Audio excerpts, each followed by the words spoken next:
Existe uma questão cultural na qual todos nós estamos envolvidos. Desde a escola, do ensino fundamental, do ensino médio, nós entramos num modelo acadêmico, num modelo de ensino, num modelo de escola, preparado para formar operários para as fábricas. O modelo de ensino nosso, ele data da Revolução Industrial.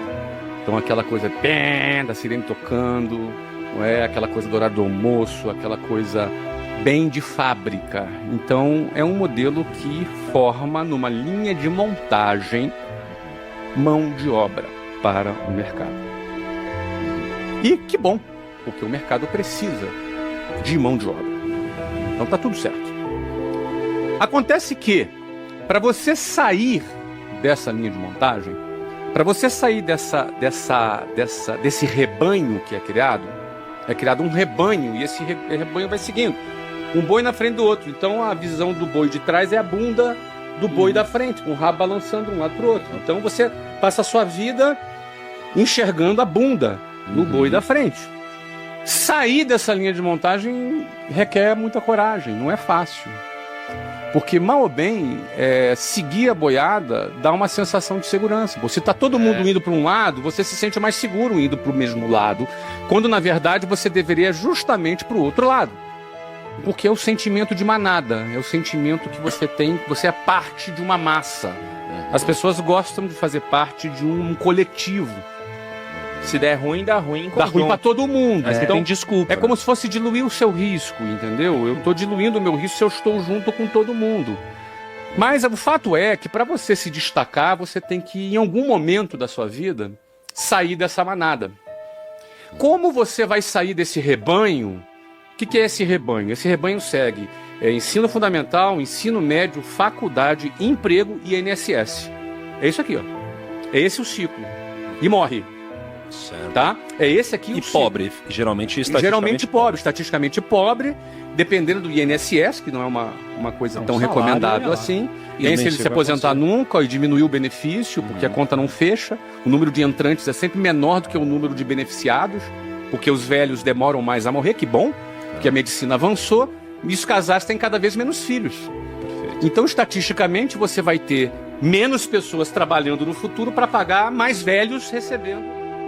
E você, quando segue a maioria, tu vai ter o resultado da maioria. A gente está falando aqui, o nosso assunto é para ter sucesso. Bom, em primeiro lugar, sucesso não é ganhar muito dinheiro. Geralmente, quando você cumpre a sua missão, você cumpre com sucesso a sua missão, geralmente você vai ganhar dinheiro. Por que é geralmente? Porque pode ser que a tua missão seja salvar as baleias no Oceano Índico. Talvez a sua missão seja cuidar dos necessitados da África. Eu não sei se alguém vai ficar rico cuidando dos necessitados da África, mas ele vai ser um cara bem sucedido. Se ele terminar a vida dele cumprindo a missão dele, ele vai ser um cara bem sucedido. O final do filme, A Lista de Schindler, ele tem um cara se lamentando profundamente, chorando compulsivamente, porque ainda tinha um relógio. E aí ele percebeu que ele poderia ter comprado alguns judeus a mais para poder salvar esses judeus.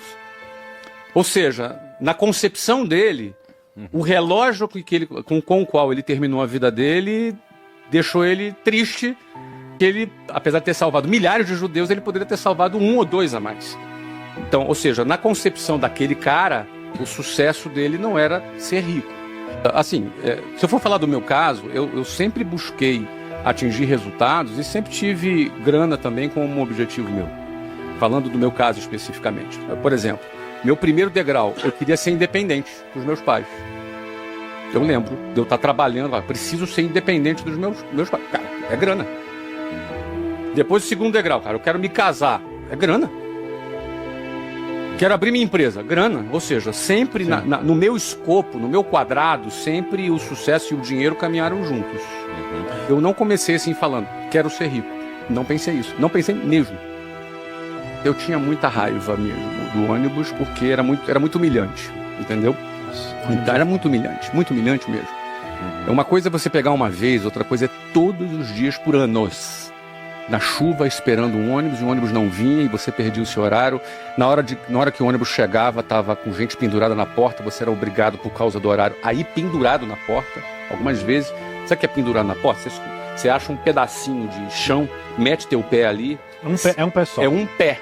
E segura na parada e você vai pendurado, correndo risco de vida. E aí você para no outro ponto e vem uma cabeçada te empurrando para dentro. A partir daí você não tem mais controle de para onde você vai.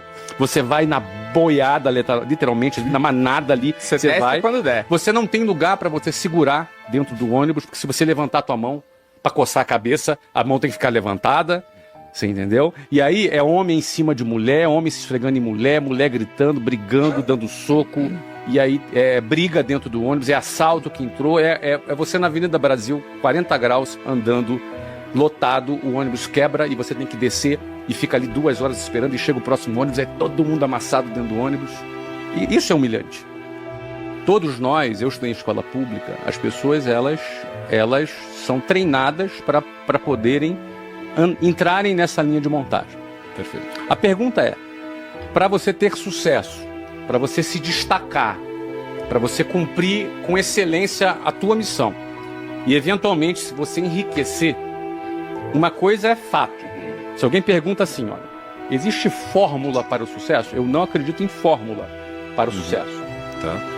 Mas existe fórmula para a mediocridade, que é seguir a linha de montagem. Perfeito. Porque se você faz o que todo mundo faz, você vai chegar no mesmo lugar que todo mundo chega. Por analogia, por pura lógica. Se você dá todos os passos que todo mundo dá, você necessariamente vai chegar no mesmo lugar que todo mundo chega. E na melhor das hipóteses, você estar na média já é uma vitória. Entendo. E a média é a mediocridade. Mediocridade é o lugar da média, das médias. E a maioria vai estar nas médias, com essa razão de Pareto, 80 a 20, 80%, né, vai produzir 20% e 20% vai produzir 80%. Então, a maioria vai ficar nas médias. Mas a maioria por quê?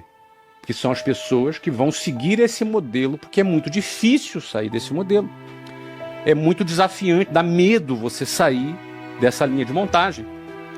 Então o que acontece? A maioria vai. Então, para você necessariamente ser bem sucedido, se destacar, não ser um a mais nessa multidão, você vai ter que se desprender dessa manada. Aí começam os problemas. O primeiro desafio é você não se conformar com a manada. E aí tem uma diferença entre se conformar e ser uma pessoa grata, satisfeita. Porque a gente aprende a agradecer a Deus por tudo. A gente aprende a ser grato. E isso é bom. A gratidão é uma coisa que ajuda a nossa saúde mental. E a gente que começou pobre na vida, aprende a ser grato pelo feijão, arroz e ovo que está comendo. A gente aprende a agradecer e ser grato. Isso é muito saudável. E gratidão está ligada à satisfação. Mas isso não está ligado à conformação. A palavra conformação está ligado à mesma forma. Conforme, a mesma forma. Quando você se conforma, você ganha a mesma forma da manada. Se você se conforma, você será como a manada. Vai mugir como a manada. Vai andar dentro dela. Mas o primeiro desafio é você olhar para aquilo e falar, eu não quero isso aqui. Quem não se conforma, ele pensa assim, eu estou seguindo a manada e eu vou chegar até onde nisso? Eu não vou chegar a lugar algum. Ele consegue pensar um pouco à frente. Eu tinha uma mulher no ônibus que eu pegava, mas o nome dela era Ilka. E a Ilka, ela era a prefeita do meu ônibus. E ela era que organizava tudo. Ela era a xerifona, entendeu? Organizava tudo. Natal tinha amigo secreto. Uma pessoa ou outra fazia aniversário, ela chegava lá, tinha um monte de bolinha dentro do ônibus. Cara. Então, ela tentava transformar aquele ambiente hostil numa coisa mais agradável.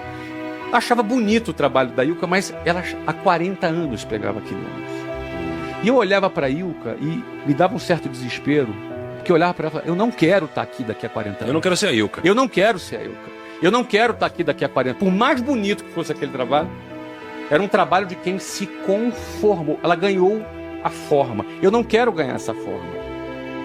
Você entendeu? Então, tem uma imagem que eu costumo falar, que é quando eu pegava lá um ônibus 5 horas da manhã, e no inverno é de noite no Rio de Janeiro.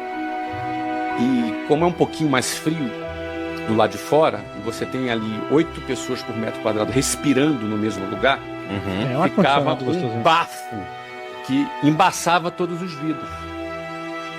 Então eu lembro que em situações como essa eu ficava ali de frente para uma janela, do lado de fora escuro, e a gente passava a mão ali no vidro, com aquela baba, né? Aquele vapor d'água ali que era resultado da nossa respiração. A gente passava ali e eu ficava olhando para o meu reflexo no espelho no ônibus. E eu me via naquela situação. E eu me recordo bem de falar, cara, eu vou sair daqui. Eu não quero ficar aqui. Aqui não é o meu lugar. Então, eu acho que o primeiro ponto é você dar um basta para você não se conformar com aquilo. A primeira coisa. Esse é o primeiro ponto. Porque a gente acaba se acostumando na nossa vida e tolerando determinadas coisas. Eu acredito que todos são capazes. Eu acredito que a inteligência, o cérebro humano, ele é muito capaz, só que ele é condicionável. Ele é condicionável. Como tudo na nossa vida. Eu tinha uma visão limitada, mas era o seguinte, eu olhava, analisava aquilo, a conta para mim não fechava, eu fazia uma conta na minha cabeça. Eu pensava assim, cara, daqui a 30 anos eu vou estar aqui, como essas pessoas que estão aqui, só que eu não quero. Então assim, quando você começa a questionar, o teu cérebro começa a pensar, cara, o que eu vou fazer para sair daqui? Eu não tinha as respostas ainda. Quando a gente tolera determinadas situações intoleráveis na nossa vida, a gente só piora a nossa situação. Ou seja, se eu levo na cara e tolero, a chance de você levar na cara de novo é pelo menos 50% maior depois. Então, se eu tolero o intolerável, a chance é piorar, não é melhorar. Então, existe uma fase que é o questionamento e uma tomada de decisão. Precisa existir uma tomada de decisão. Não necessariamente a pessoa sabe o que vai fazer. Não é fácil. Então, penso que primeiro é questionar. O primeiro questionamento, eu não vou sair daqui. Não tem solução isso aqui. Daqui a 30 anos eu vou estar aqui. É isso que eu quero para minha vida? Não. Se é não, eu tenho que sair daquele ciclo. Pensando que você decidiu sair, você vai fazer o quê?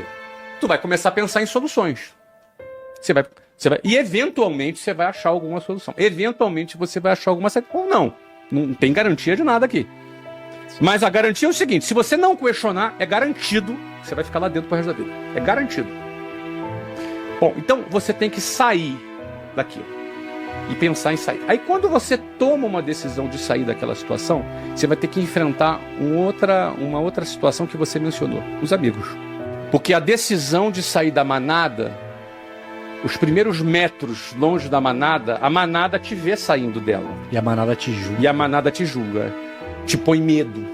Olha só, isso não é por mal. Muitos que estão na manada e vê você saindo, querendo sair da manada, ameaçando a sair da manada, o cara tem medo por você, ele quer o teu bem. Então o lugar mais seguro dele é a manada. O pai dele estava na manada, a avó dele está na manada, o avô dele na manada, a família, os irmãos, os amigos, todo mundo ali na boiada. Quando o cara ameaça querer dar uma saidinha, as pessoas têm medo. Alguns fazem chacota. Então, assim, o cara que decidiu sair do ônibus, agora ele vai buscar uma outra solução. Porque, vamos lá, para eu ter sucesso, essa é a pergunta, eu vou ter que sair da linha de montagem. E na hora que eu sair da linha de montagem, quem convivia comigo vai se incomodar. Uns por preocupação, outros porque prefere dizer que você é um sonhador, um iludido, um bobalhão, acredita, pensa grande demais, é sonhador demais. E as pessoas dão risada. É muito conveniente para uma determinada estrutura convencer muitas pessoas que elas dependem do Estado e que elas são pobres, que elas não sabem tomar as suas próprias decisões. Então, já que ela não sabe tomar suas próprias decisões, vamos fazer o seguinte, vamos pegar 8% do salário da pessoa e botar no fundo de garantia. Isso aí. É para sua proteção. É para sua proteção. Agora, esse dinheiro vai ficar lá aplicado a 3% ao ano mais TR. TR é zero. É menos que a inflação. Tem o INSS que é para te proteger também, né? Eu desconto lá 15% do seu salário, o empregador bota mais 15%, você pega 30% de tudo que você produz durante uma vida inteira, aí você morre. Esse dinheiro fica para quem? Fica para o Estado. Esse dinheiro pagou os aposentados. Se esse mesmo dinheiro fosse colocado numa previdência privada, Se você morresse, aquele dinheiro todo acumulado iria para o seu filho. Ou seja, mas é para te proteger. Então é muito conveniente você ter, para uma determinada estrutura política que disputa poder, você ter um grupo de pessoas, um conjunto de pessoas que dependem do Estado, que acreditam que dependem do Estado. É muito conveniente. Ele tem que questionar. Se ele não questionar, daqui a 40 anos ele vai estar lá. Se ele se questionar, aí ele talvez tenha coragem ou não de sair daquela linha de montagem. Aí começa a funilar. Aí quando ele tem a coragem, ele vai ter que vencer o próximo obstáculo, que é a pressão de familiares, de amigos do seu ciclo de relacionamento. Nós temos a necessidade, o ser humano em geral tem a necessidade de ser aceito pelos seus peers, pelos seus próximos. Então, se você se vê reprovado por todo mundo, é como se o seu cérebro pensasse, espera aí, cara, será que está todo mundo errado e eu estou certo? Você se sente reprovado, você se sente errado. Só que para você sair da boiada, você vai ter que nadar contra a correnteza. Você vai ter que contrariar a opinião da maioria. Você vai ter que ser movido por uma convicção diferente da lógica do status quo no qual você vive. E isso é muito difícil. Você vai ser mais valorizado fora. Aí você vai ter sucesso fora. Aí você volta e é reconhecido dentro. Você só é reconhecido dentro depois que você teve sucesso fora. Se você for tentar começar por dentro, vão te ridicularizar. Por quê? Porque é um bobão, iludido, sonhador demais esse garoto, querendo sair da boiada. Ah, você se acha espertão, quer ficar rico, né? Enfim, é assim. Então, esse segundo ciclo aí é o ciclo de você vencer os seus peers, vencer os seus próximos, porque é muito difícil. Então, o cara tem que vencer muita coisa. Se você começar a progredir, vão dizer que você está vendendo droga. Se você é mulher, vão dizer que você é prostituta. E você está se prostituindo, por isso você está progredindo. Porque no final das contas, quem sai da boiada e começa a ter algum sucesso, algumas pessoas da boiada não ficam felizes. Deve estar fazendo coisa errada, né? Só pode estar fazendo coisa errada. Não é possível. Todos nós somos conduzidos à morte. Uhum. E o tempo passa. Eu não tenho mais 20 anos, 20 e poucos anos. Sou malucão. Tenho 50. Não tá acabado. O tempo passa. E o tempo é escasso. Não é? Então eu penso que a vida como um todo, ela cansa. Toda vida cansa. Estressa. Muita gente fala, mas o empreendedorismo cansa. Ele estressa. Estressa sim. Mas não empreender estressa também. Fracassar estressa mais ainda. A mediocridade e a estagnação estressa mais ainda. Então a vida estressa em qualquer hipótese. A gente tem que escolher qual é o estresse que a gente quer. Se é o estresse do crescimento ou se é o estresse da acomodação. Então eu penso que o que nos conforta é o significado da nossa vida. É quando a gente consegue dar significado àquilo que a gente faz. Porque se a gente não tiver significado o que a gente faz, uma hora a gente vai encher o saco. Ainda mais quando a gente não precisa mais. Se você tem dinheiro na conta lá, rendendo, sem você... Imagina, rendão fixa desse hoje aí, do jeito que tá. Não é? Você bota lá, não precisa nem se estressar, nem se preocupar. É milhão todo dia? É milhão todo dia, e aí? Como é que fica essa história? Como é que você vai se levantar de manhã? Então, quando você consegue dar significado pela tua vida, você ganha um renovo na sua vida para fazer aquilo que você quer fazer. Se manter com vontade de fazer. Porque você perdeu a vontade, perdeu a vida. Você está morto. A vida está na vontade. Mas você só mantém a sua vontade quando você tem significado. Tem uma fase da sua vida que você pensa assim, o dia que eu ganhar o meu primeiro milhão, eu vou ser feliz. Mas o dia que eu tiver uma empresa de sucesso, aí você tem uma empresa de sucesso. Depois. Não, o dia que eu casar, o dia que eu isso, o dia que eu aquilo. Então eu procuro buscar sempre significado para a minha vida. Na realidade, o significado, ele tira a dor da existência. Né? A existência por si só dói. E aí não importa se é pobre ou se é rico. Existir dói. Porque existir com a consciência de que você vai morrer dói. O homem é o único animal que sabe que vai morrer. Um cachorro não sabe que vai morrer. Então, quando você é um cara que sabe que vai morrer e você pensa, você questiona. Peraí, cara. Pra que é isso aqui? Por que eu estou aqui? De onde eu vim? Para onde eu vou? Por que eu estou aqui? Qual o propósito da minha existência?